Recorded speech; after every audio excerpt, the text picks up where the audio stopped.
The sound of a $200 bottle of Dom Perignon shattering on the tiled floor didn't scare me as much as the manic look in my sister Cassie's eyes. She screamed that my black wheelchair looked like an ugly lump of coal, ruining her perfect engagement photo. Then she shoved me straight into the glass tower of champagne, blood mixed with sparkling wine. I couldn't move my legs to stand up, but Cassie had made a fatal mistake. She didn't know that the elegant woman who had just crossed the lawn and rushed over to stabilize my neck with the professional motion of a top expert was Dr. Helena Kingsley, the groom's aunt. She was also the very person who had drilled 8 screws into my spine 24 months ago. And this time, Dr. Kingsley wasn't using a scalpel, she was using the law. But I'm getting ahead of myself. To understand how a biological sister could be so cruel, I must take you back to an hour prior, when the wrought iron gates of Magnolia Springs Botanical Garden first swung open.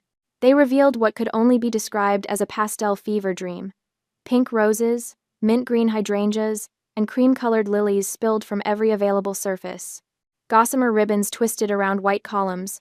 A string quartet played something baroque and expensive-sounding near a marble fountain. This was Cassie's vision of perfection, and I was about to become the single black mark on her pristine canvas. The mandatory dress code was spring pastel, baby pink, or mint green. The invitation had specified in looping calligraphy, no exceptions. I had complied by wearing a pale pink silk dress that I'd found on sale at Nordstrom Rack, the kind of dress that made me feel almost pretty despite everything.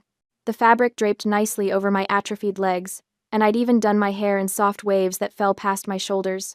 But my ultralight carbon wheelchair was matte black, a specialized piece of equipment worth $5,000 that I had saved forever to buy. Every penny from my disability payments, every birthday check from distant relatives, every dollar I could scrape together from freelance editing work had gone into this chair. It weighed only 18 pounds, and moved like a dream compared to the clunky, hospital-issued one I'd used for the first 6 months after the accident.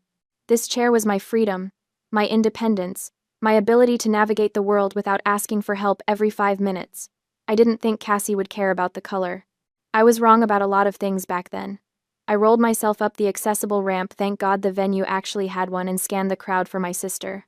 She stood near the champagne fountain, a vision in ivory lace that probably cost more than my entire year's worth of medical supplies.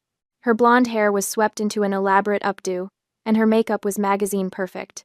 She was laughing at something Greg, her fiancé, had said, her hand resting possessively on his arm.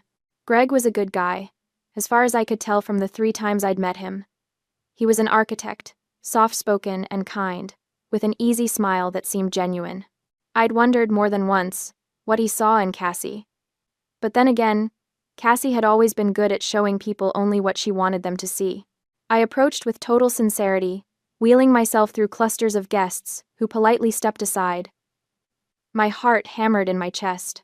Despite everything, despite the 2 years of cold silence, despite the way she'd rewritten history to make herself the victim I still hoped, I still believed that somewhere inside my sister was the girl who used to braid my hair before dance recitals, who used to sneak me cookies when Mom put me on those horrible pre-performance diets.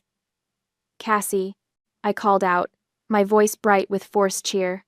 She turned, and for just a moment, I saw something flicker across her face. Annoyance? Disgust? It was gone so quickly I might have imagined it. Matilda, she said, her smile not quite reaching her eyes. You made it. The way she said it, you made it, as if she'd expected me to fail, or perhaps hoped I would. I swallowed the hurt and held out a small gift box, wrapped in vintage rose-patterned paper. Inside was a pair of vintage pearl earrings that I'd found after weeks of searching through antique sites and estate sales.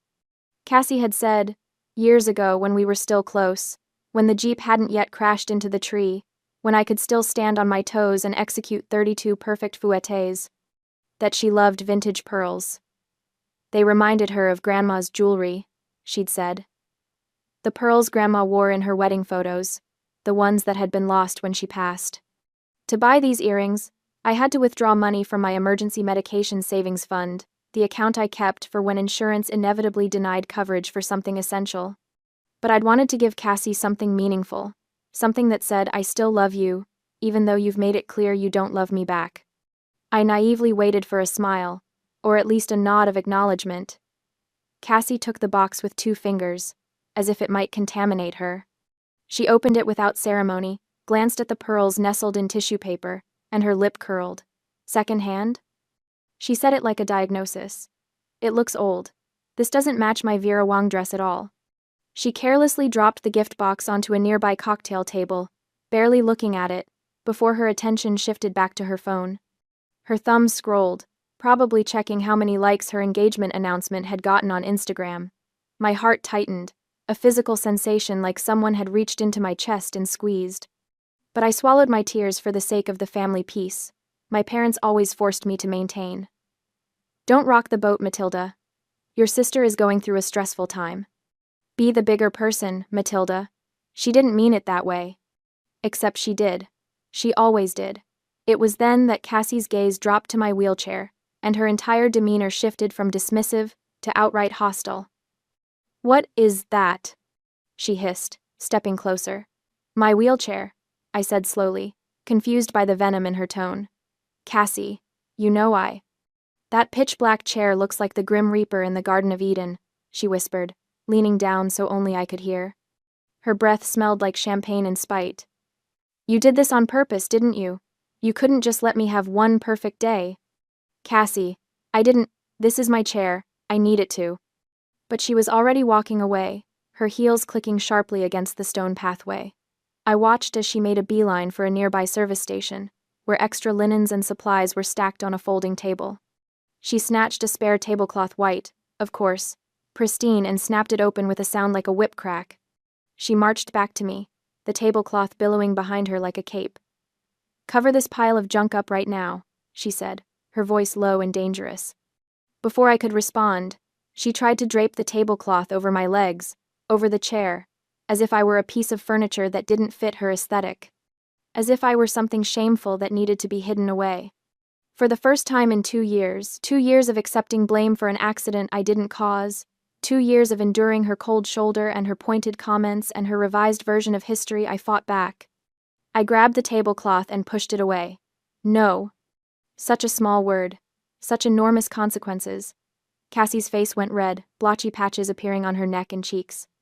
She yanked the tablecloth back and stormed away, but not before I heard her mutter, "Ungrateful bitch." For the next hour, I watched from the periphery, as Cassie worked the crowd, her charm turned up to maximum wattage.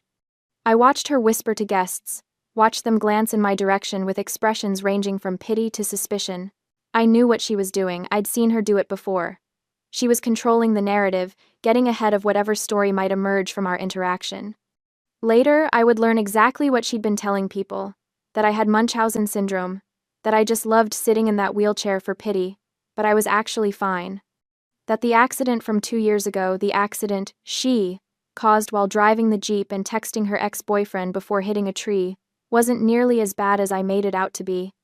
That I was dramatic, attention-seeking, jealous of her happiness. She was using my tragedy to paint me as a liar in everyone's eyes. And the worst part? Some of them believed her. The engagement party continued around me like I was a rock in a stream, guests flowing past, occasionally glancing over, mostly pretending I wasn't there. I parked myself near the rose garden, away from the main festivities, and watched my sister float from group to group like some kind of pastel butterfly. Greg caught my eye once and started to come over, but Cassie intercepted him smoothly, threading her arm through his and redirecting him toward an elderly couple near the fountain. I wondered if he knew. If she'd told him the real story about the accident, or if he'd gotten the sanitized version, the one where I was the reckless one, the drunk one, the one who'd ruined everything. About an hour after the party started, a photographer appeared, some hipster guy with a man bun and expensive equipment. He started setting up near the main stage area, a raised platform decorated with what must have been $1,000 worth of peonies. "Family photos," Cassie announced, her voice cutting through the string quartet. "Everyone gather round." I stayed where I was. Maybe if I remained still enough, small enough, she'd forget about me. No such luck. Cassie's eyes found me across the lawn. She gestured impatiently, her smile fixed and frozen. I wheeled myself over slowly, dreading whatever fresh humiliation awaited. The rest of the family was already assembling, mom and dad looking uncomfortable in their dressy clothes, Greg's parents looking wealthy and vaguely confused, various aunts and uncles and cousins filling in the gaps. And there, at the far left of the formation, sat a large, pink-ribboned banquet chair, the kind with a straight back and armrests, the kind that requires core strength and balance to sit in safely. The kind I absolutely could not use. "Matilda," Cassie said sweetly, her public voice dripping with artificial warmth. "Move the wheelchair somewhere else. Sit on that chair. I want this photo to be uniform." Everyone was watching. The photographer had his camera up, ready to shoot. Mom was making her "please don't cause a scene" face. Dad was staring at his shoes. "Cassie," I said quietly, trying to keep my voice steady. "You know I have a T10 spinal injury. I don't have the core balance to sit on a regular chair. I'll fall." I'd explained this before, countless times over the past 2 years. A T10 complete spinal injury means I have no sensation or movement from approximately my belly button down. No abdominal muscles to hold myself upright. No ability to catch myself if I start to tip.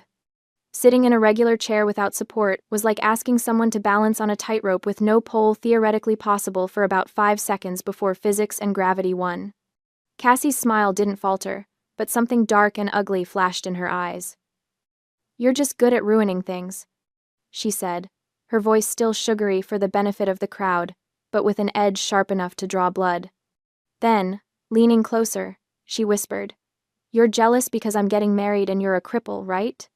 The word hit me like a slap, not because I hadn't heard it before. I'd heard it from strangers, from kids, from drunk assholes at bars, but never from my own sister. Never from someone who was supposed to love me. "Stand up, you fake," she hissed, and then she grabbed me. The action happened so fast it completely surprised me. Cassie used both hands to grip me under my left armpit and yanked upward with a strength I didn't know she possessed. The jerk was violent, unexpected, pulling me up and forward at an angle that immediately threw off what little balance I had. My hands scrambled for the armrests of my chair but found only air. The world tilted sickeningly. In her fury and her haste, Cassie stepped on the hem of her own long dress. I saw her stumble, saw her arms windmill as she fought to keep her own balance. Her grip on me loosened and then released entirely as she dodged backward, trying not to fall. She caught herself, took a step back, regained her balance with the grace of someone who still had full control of their body. I wasn't so lucky.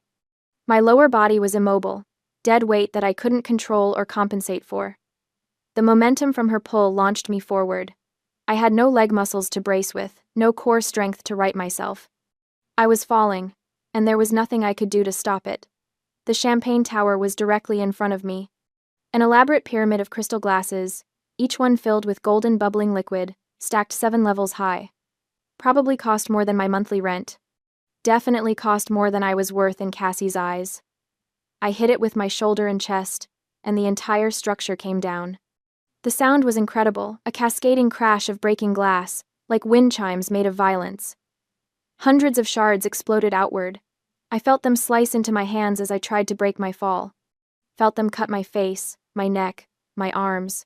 Sharp pain bloomed across my skin in a dozen places. My head snapped to the side, hitting the tile floor hard enough to make my vision blur. The expensive bottle from the top of the pyramid, that $200 Dom Perignon that someone had placed there like a crown, fell onto my shoulder with a heavy thud before rolling away. Blood began to spread across the white tiles, mixing with champagne into a grotesque rosé. My pink dress was soaked through, and I couldn't tell anymore what was wine and what was blood. My hands looked like they'd been through a paper shredder, glass embedded in my palms and fingers. The entire garden went dead silent. No music, no chatter. Just the sound of champagne still dripping from the edge of the platform, and my own ragged breathing. I lay there, unable to move, afraid to move. My neck hurt. My head was ringing. And somewhere above me, I heard Cassie's voice, high and hysterical. "Oh my God! My $5,000 dress. You ruined my party." Not, "Are you okay?" Not, "Someone help her. Stand up right now." I couldn't see her. My angle on the floor gave me a view of mostly chair legs and horrified faces, but I could hear her perfectly. Could hear the absolute lack of concern, the narcissistic focus on herself, on her party, on her dress. Someone gasped. Several people started to move forward, to help, but a voice cut through the chaos like a knife. "Stand still, don't anyone touch her." The voice was female, authoritative, The kind of voice you obeyed without question. Through my blurred vision, I saw a woman drop her Gucci handbag onto the grass and push past a waiter. She moved with purpose, with the confidence of someone who knew exactly what to do in an emergency. She knelt beside me in the puddle of wine and blood, not caring about her elegant cream-colored pantsuit. Her hands were gentle but firm as she placed them on either side of my head, stabilizing my neck in the standard medical C-spine technique. "Listen to me carefully," she said, her voice calm and professional. "Don't try to move. Don't turn your head. I'm going to hold you steady until the paramedics arrive." I knew that voice. Dr. Helena Kingsley, Greg's aunt, the chief of neurosurgery at Mount Sinai Hospital, the woman who had saved my life 24 months ago. Dr. Kingsley looked up, her sharp gaze finding Greg in the crowd. "Call 911 immediately. Report a spinal injury and assault. Request police and an ambulance. Right now." "Assault?" Cassie's voice went shrill. "What are you talking about? She fell. It was an accident." But Dr. Kingsley wasn't looking at Cassie. She was looking at me, and something in her expression, a mix of recognition and fury, told me she knew exactly who I was. She'd known the moment she saw me fall. "Matilda Wells," she said softly, "just for me. I know you. I'm going to take care of you. You're safe now." And despite the pain, despite the blood, despite everything, I felt something inside me finally break free. I wasn't alone anymore. The minutes that followed existed in a strange, disconnected bubble. Time moved differently when you were lying on the ground, held immobile by the steady hands of someone who knew exactly how fragile your spine was. I could hear everything, every whispered conversation, every shocked gasp, every click of a camera phone, but I couldn't react, couldn't turn my head, could only stare up at the perfect blue sky and the lacework of tree branches above me while Dr. Kingsley maintained her grip. "You're doing great, Matilda," she said quietly. "Keep breathing. Slow and steady. That's it." Somewhere to my right, Cassie was spiraling. "Aunt Helena, you're overreacting." Her voice had that particular quality of panic that came when a narcissist realized they were losing control of the narrative. "She's faking it. She can walk. She's just acting to ruin my day." Dr. Kingsley's hands didn't move from my head, but her voice could have frozen nitrogen. "Miss Wells," she said, loudly enough for everyone to hear, "I am the one who personally drilled 8 pedicle screws into your sister's T10 and T11 vertebrae 24 months ago at Mount Sinai Hospital. I know the structure of her shattered bones better than she does herself." A collective intake of breath from the crowd. I couldn't see their faces, but I could imagine them, the slow realization, the pieces clicking into place. "Do you want to debate medical knowledge with the chief of neurosurgery, Dr. Kingsley continued, her tone making it clear this was not actually a question. Silence from Cassie. Blessed, beautiful silence. The confirmation from a top medical expert carried more weight than any of Cassie's lies ever could. All of her whispered rumors throughout the party about Munchausen syndrome, about faking, about seeking attention collapsed like the champagne tower, shattered just as completely. From my position on the ground, I could see some of the guests more clearly now. An elderly woman I didn't recognize had her hand over her mouth, tears in her eyes. A younger couple stood frozen, the man with his arm protectively around the woman, and there, at the edge of my vision, was Greg. His face had gone completely white, his expression shell-shocked. Cassie stood frozen, her perfect updo starting to come undone, her $5,000 dress stained with champagne and, I noted, with a dark satisfaction, a few drops of my blood. Around us, whispers rippled through the crowd like wind through grass. "Did you see what she did? She pulled her right out of the wheelchair. That poor girl. Will she be okay?" Someone said the sister was texting during the car accident too. Is it true? Did she really cause it? As for me, lying there amidst the pain and chaos, glass still embedded in my skin, blood drying sticky on my face, I thought, I'm still alive. How could it get any worse? It was almost funny, in a dark way. Surviving a horrific Jeep crash that had killed my ballet dreams and my future, that had left me with 8 screws holding my spine together and no feeling below my waist, had given me a certain calmness. An absolute experience in sensing survival. I'd already faced the worst thing I could imagine. Everything after that was just details. But this public revelation, this exposure of Cassie's true nature, this was something new.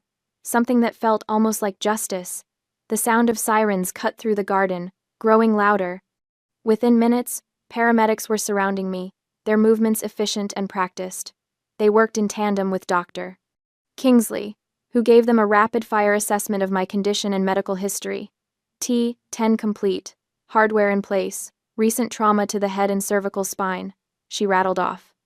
Multiple lacerations. Possible concussion. I want her in a collar and on a backboard. And someone call ahead to County General. Tell them Helena Kingsley is accompanying the patient, and I want imaging immediately. The paramedics didn't question her. When a neurosurgeon gave orders, you followed them. They applied a rigid neck brace, carefully rolled me onto a backboard, and secured me with straps. Every movement sent fresh waves of pain through my cuts, but I bit my lip and stayed quiet. I'd had worse. I'd survived worse. As they lifted me onto the stretcher, I finally got a full view of the scene.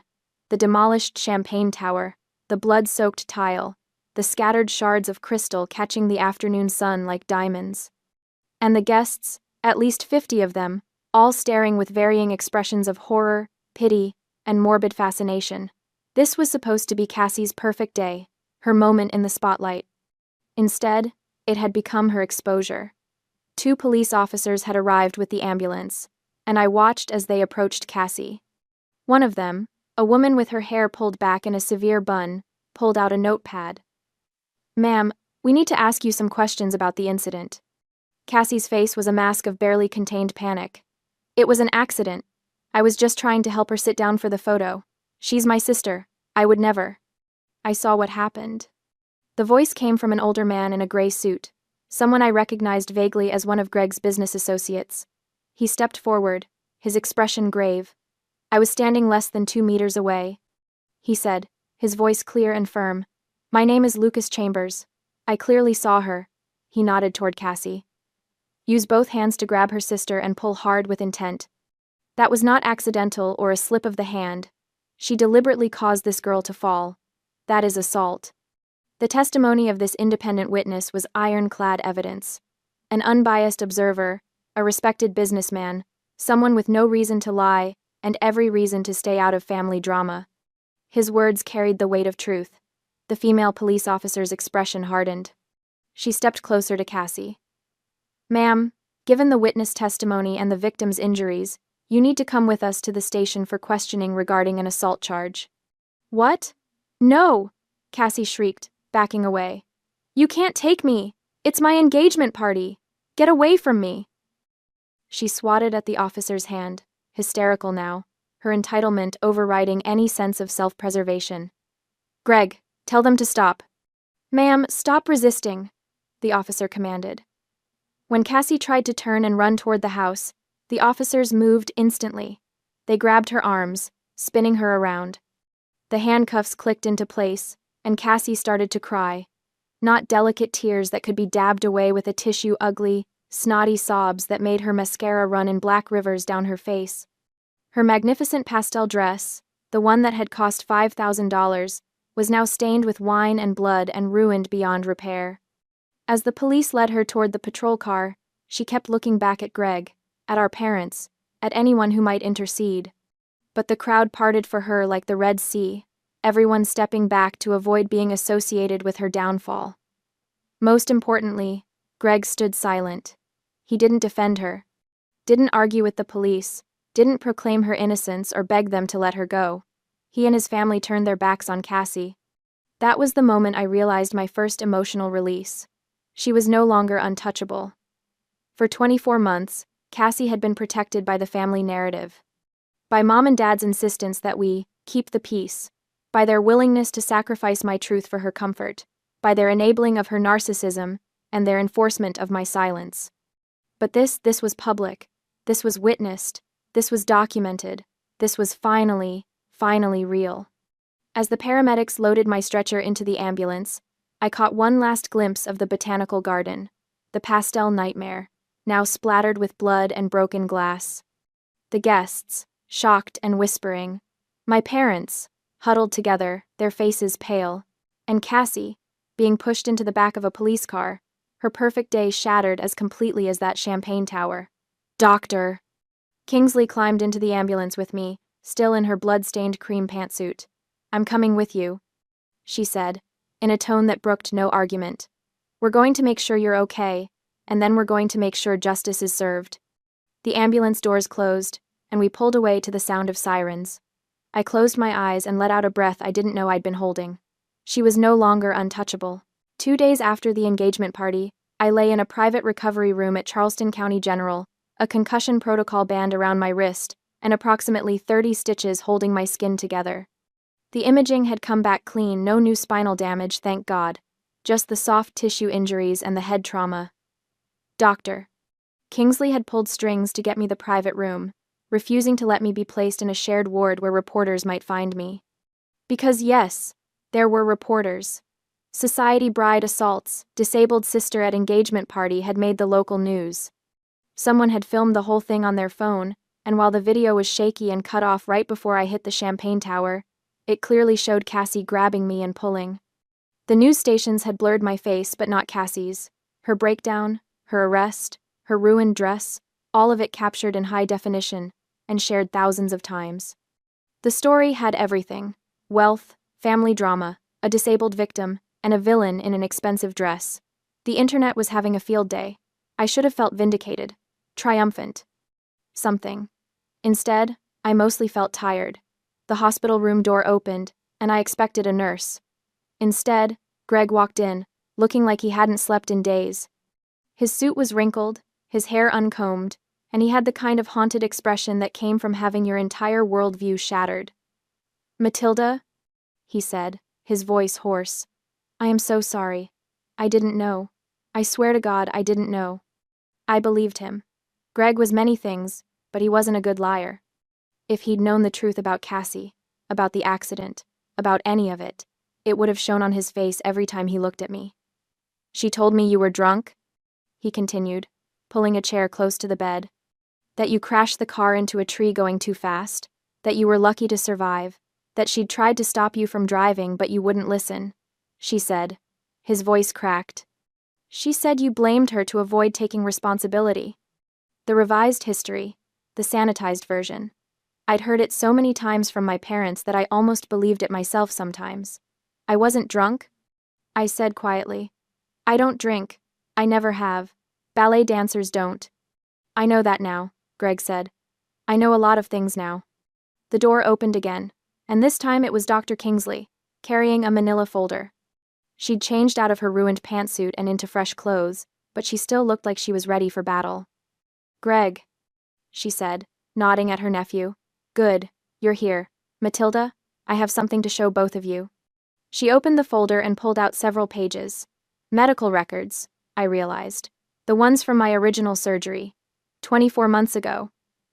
"Doctor," Kingsley began, her voice taking on the clinical tone of someone presenting evidence, "I performed an emergency spinal fusion surgery on Matilda Wells. She was brought in by ambulance after a single-car accident. The vehicle, a Jeep Wrangler, had hit a tree at approximately 40 miles per hour." She handed one page to Greg. "This is the toxicology report. It shows Matilda's blood alcohol level at the time of the accident." Greg read it, his eyes widening. 0.0, completely sober. The police report indicated that the driver, Cassandra Wells, had been texting while driving. She lost control on a curve. "Doctor." Kingsley's expression was carved from ice. Matilda was in the passenger seat. She never touched the wheel. "Wait," Greg said. "Cassie was driving?" "Cassie was driving," I confirmed. "She was texting her ex-boyfriend, the one before you. They were having some kind of fight about whether they were really broken up or just on a break. She kept looking at her phone instead of the road. I told her to stop, to pull over, but she said she had it under control." The memory was crystalline, preserved in perfect detail. The blue glow of the phone screen, Cassie's thumb typing furiously, my own voice saying, "Cass, please, watch the road." The sickening lurch as the wheels left the pavement, the tree getting bigger and bigger in the windshield, and then nothing but pain and sirens and the knowledge that my life as I'd known it was over. "Why didn't you tell anyone?" Greg asked, his voice barely above a whisper. "I tried," I said. "When I first woke up after surgery, I told my parents what happened. They said..." I stopped. swallowed hard. They said it would ruin Cassie's life if people knew she'd caused it. They said the insurance would sue her, that she might go to jail, that I needed to protect my sister. They convinced me to say I'd been driving, that I'd lost control. Jesus Christ, Greg muttered. My parents have always protected Cassie, I continued. When we were kids, it was small stuff. She'd break something, blame me, and they'd believe her. As we got older, it got worse. She'd steal money from my wallet, lie to my friends, sabotage my dance auditions by hiding my shoes or telling me the wrong time, but they always made excuses for her. She was stressed. She didn't mean it. I was being too sensitive. Dr. Kingsley closed the folder with a sharp snap. What Cassie did at that engagement party was assault. What your parents did 24 months ago was coercion and insurance fraud. The statute of limitations hasn't run out on either. Greg looked like he might be sick. I almost married her. He put his head in his hands. How did I not see it? Narcissists are excellent performers, Dr. Kingsley said, not unkindly. They show you exactly what you want to see, until it's too late. We sat in silence for a moment, the weight of revelations settling over us. I could see Greg processing, reevaluating every moment of his relationship with Cassie through this new lens. Wondering what else she'd lied about, wondering who she really was beneath the performance.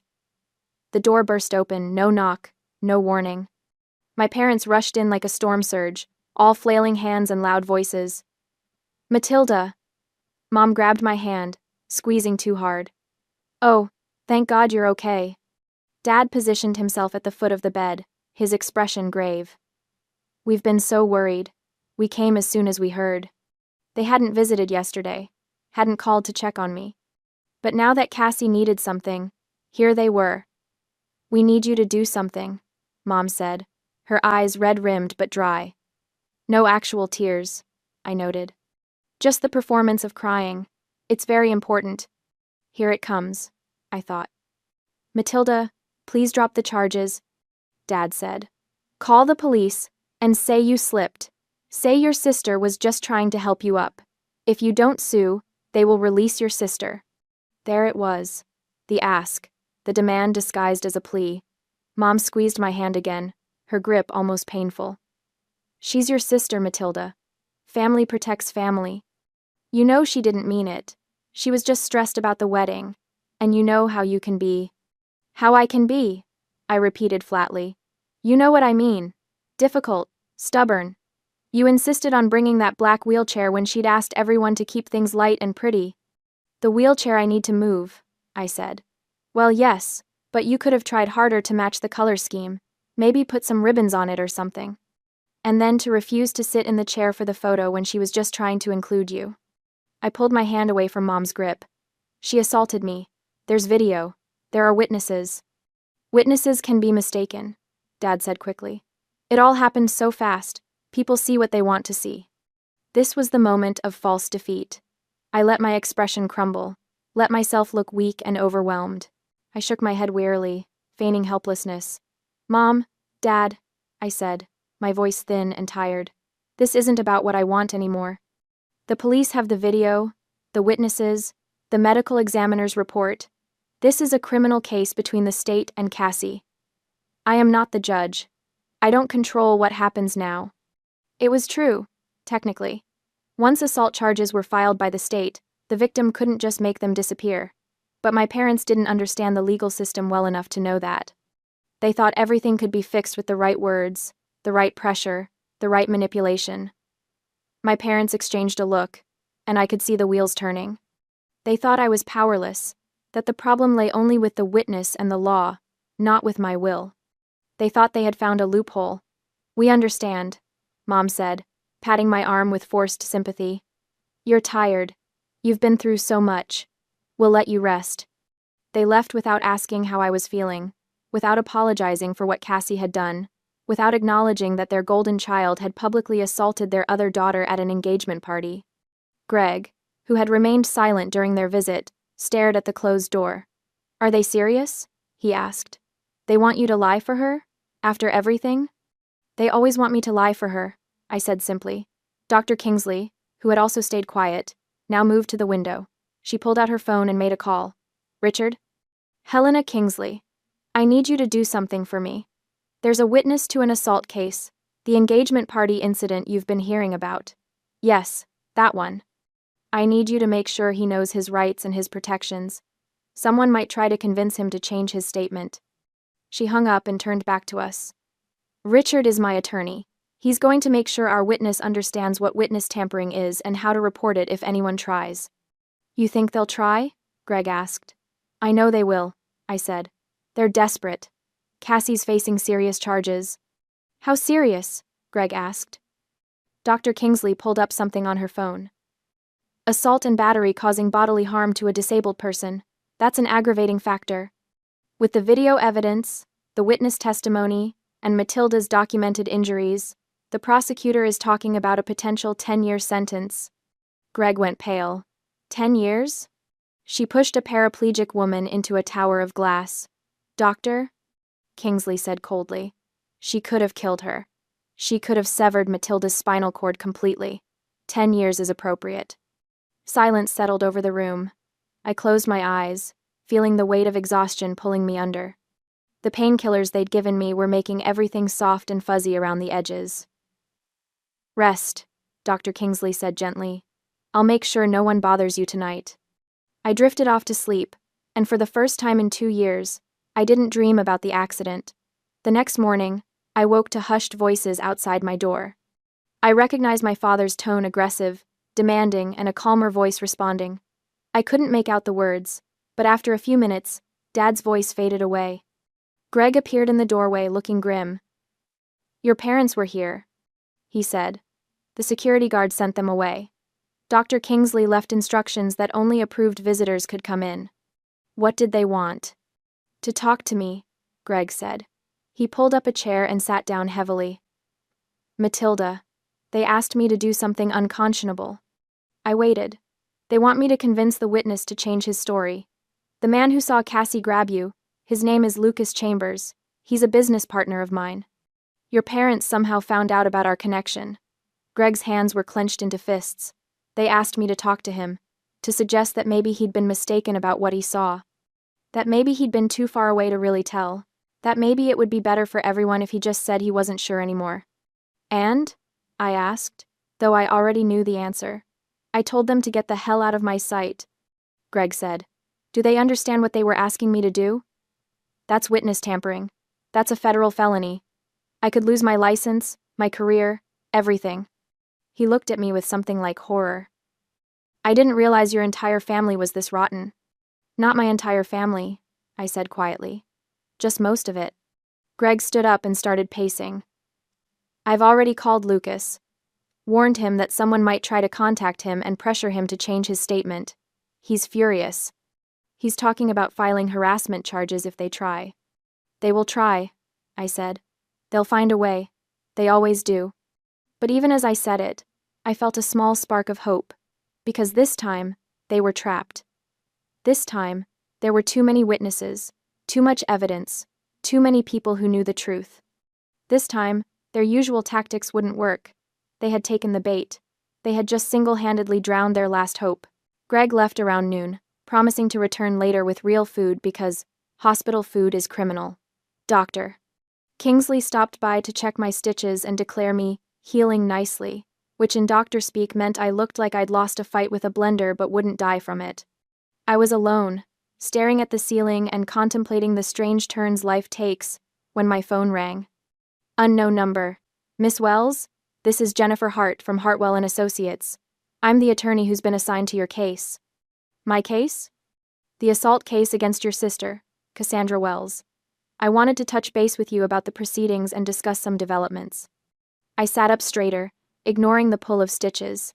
What kind of developments? Your sister's defense attorney reached out this morning. They'd like to negotiate a plea deal. My heart started pounding. What kind of plea deal? They're concerned about the strength of the prosecution's case.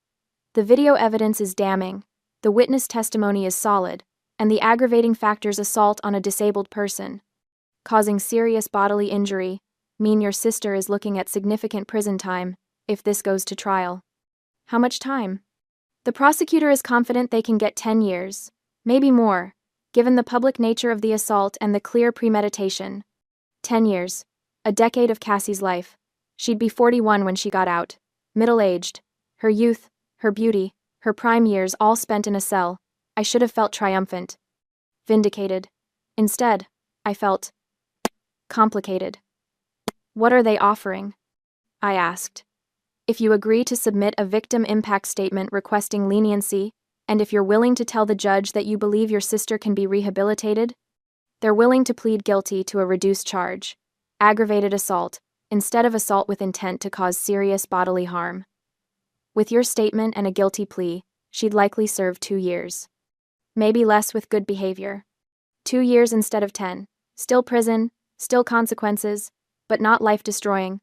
There's a catch, miss. Hart continued. They want restitution. Full restitution for your medical expenses, pain and suffering, and punitive damages.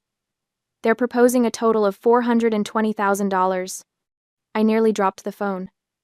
$420,000? Your medical bills from the current hospitalization alone are close to $60,000.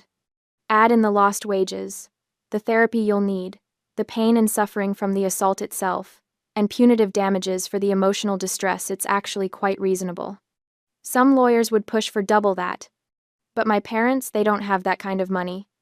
That's their problem, not yours, miss. Hart said calmly. If they want this plea deal, they pay.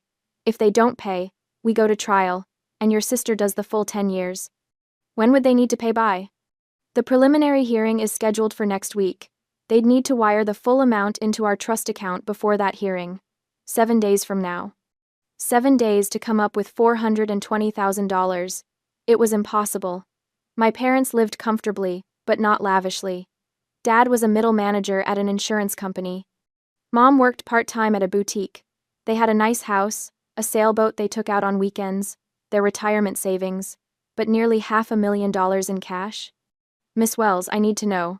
Are you willing to submit the leniency statement if they meet the financial terms? Was I? 2 years in prison wouldn't destroy Cassie's life completely. She'd survive it. Maybe it would even change her, force her to confront the consequences of her actions. 10 years, though, that was different. That was life-altering in ways that couldn't be undone. And the money, $420,000, would set me up for life. I could afford the medical equipment I needed, the therapy, the modifications to whatever home I ended up in. I could live independently, not have to rely on disability payments and charity. Yes, I said finally. If they pay the full restitution by the deadline, I'll submit the statement. Good, Miss Hart said. I'll let them know. 1 week, Miss Wells. The clock is ticking. My parents showed up that evening, looking haggard. Dad's face was gray, his shoulders slumped. Mom had aged 10 years and 3 days. $420,000, Dad said without preamble. That's what they're demanding. That's what the lawyer calculated, I said neutrally. We don't have that kind of money, Mom said, her voice breaking. We've been to the bank. We've called everyone we know. We can't just... You can liquidate your $401k, I said calmly. They stared at me. I checked. Between both of your retirement accounts, you have about $280,000. With the early withdrawal penalties and taxes, you'd net maybe $200,000. You can sell the sailboat not on the market, but to a wholesaler or liquidator. They'll give you cash instantly but at a fraction of the value. That's another $100,000 if you're lucky. For the rest. There are hard money lenders who fund against home equity in days, not weeks. The silence was deafening. That's our retirement, Dad finally said. That's everything we've worked for our entire lives. Selling to liquidators? Hard money loans? We'll lose 50% of the value on everything. We'll be ruined. And my spine is broken, I said, my voice hard. My career is gone. My life as I knew it is over. Because Cassie was texting while driving and you made me lie about it. Because you've protected her and enabled her and sacrificed me for her comfort my entire life. We did what we thought was best for the family, Mom whispered. You did what was easiest for Cassie, I corrected. You always have. And now you get to decide what's more important, your retirement fund or your daughter's freedom. Dad's face went red. You're really going to do this? You're really going to destroy your own family? I'm not destroying anything, I said. Cassie destroyed this family the moment she grabbed me and threw me into that glass tower. I'm just refusing to lie about it anymore. You pay the restitution. I sign the leniency statement. Cassie does 2 years instead of 10. Everyone walks away. Everyone except us, Dad spat. We'll have nothing. No retirement, no savings, no boat. You'll have your house and your jobs and your health, I said. That's more than Cassie left me with.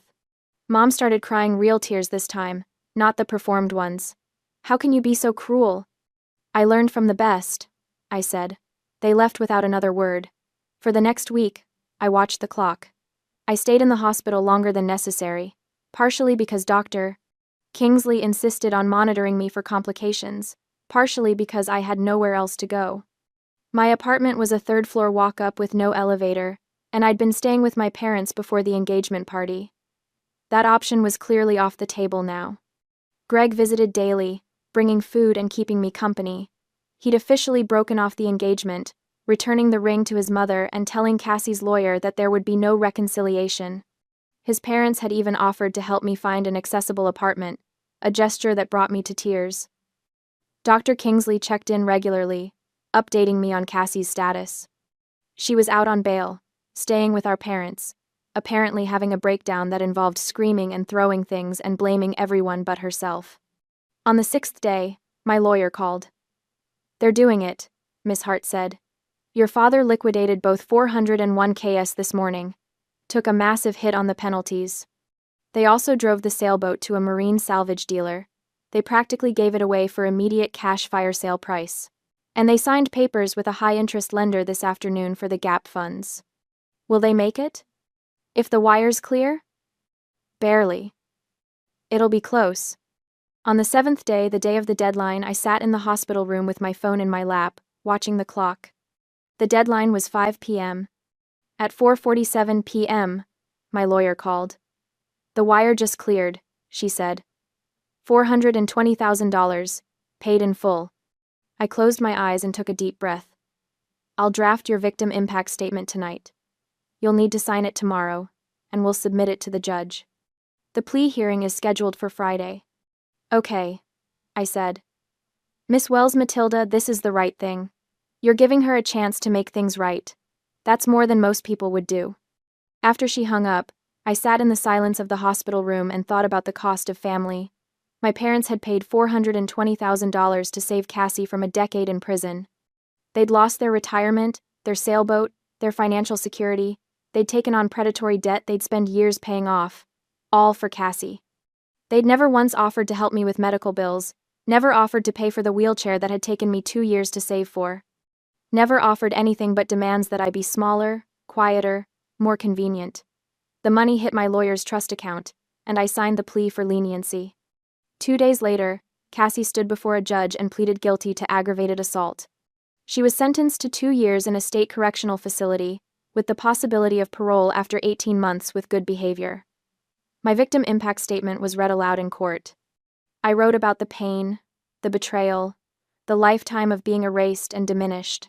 But I also wrote that I believed in the possibility of change, that I hoped my sister would use this time to reflect and grow, that I wanted justice but not vengeance. I didn't attend the hearing. I watched from my hospital room via video link. I saw Cassie's face when the sentence was handed down: shock, disbelief, and finally, for the first time I could remember, something that might have been genuine remorse. My parents sat behind her, holding hands, their faces masks of grief. Greg sat in the back of the courtroom. When it was over, he looked directly at the camera and nodded once. A goodbye. A thank you. An acknowledgement that some things, once broken, cannot be repaired. The money was transferred from the trust account to my personal account, $420,000. More money than I'd ever imagined having. I used some of it to pay off my medical debts, some to secure a beautiful, accessible apartment in a building with an elevator and wide doorways, some to set up a trust fund for future medical needs. And then I did something I'd never thought I'd have the courage to do. I cut off all contact with my parents. I blocked their numbers. Returned their letters unopened. When they showed up at my new apartment, I didn't answer the door. They'd made their choice. They'd always made their choice. Now I was making mine. I took that money, and I started a new life.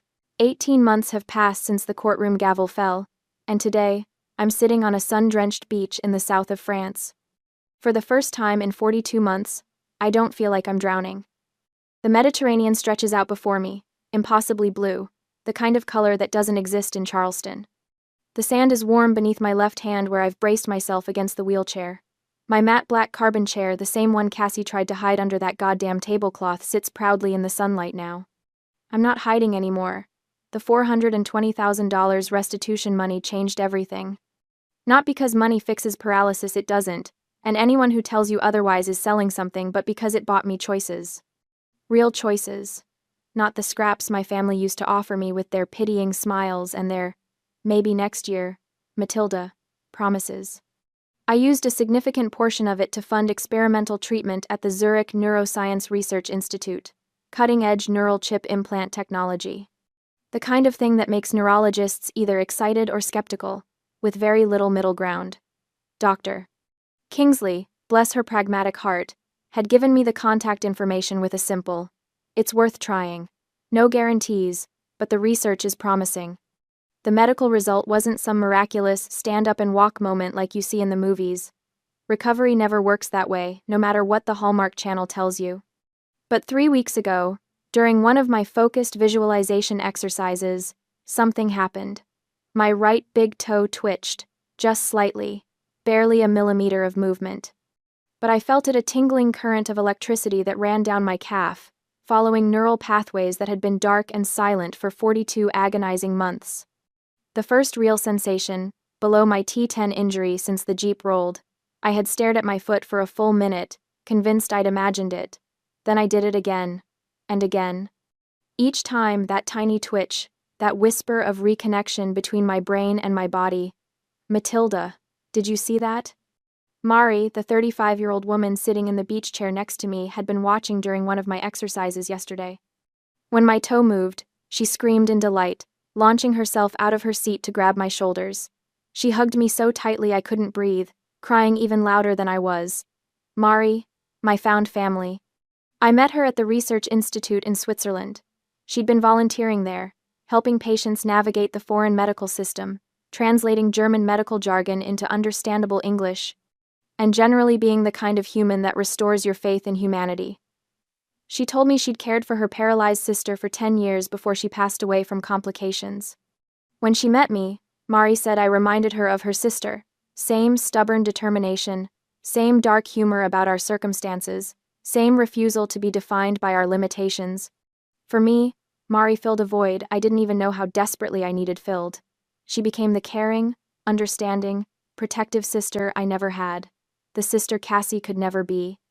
My phone vibrates in the bag hanging off my wheelchair. I almost ignore it. I've gotten good at ignoring things that don't serve me, but something makes me check.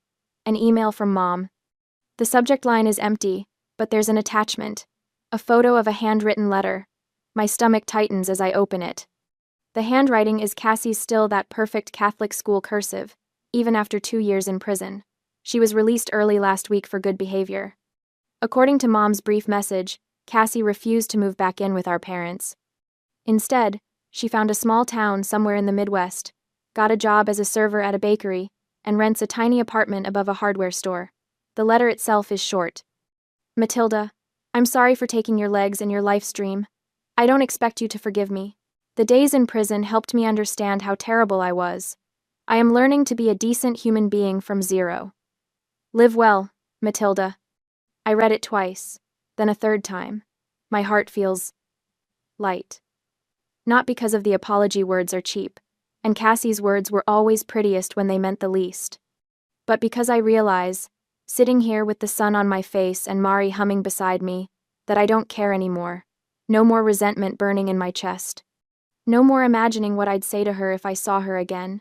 No more rage keeping me awake at night, but also no need to reconnect. No obligation to rebuild something that was never really there. Cassie is learning to be a decent human being? Good for her.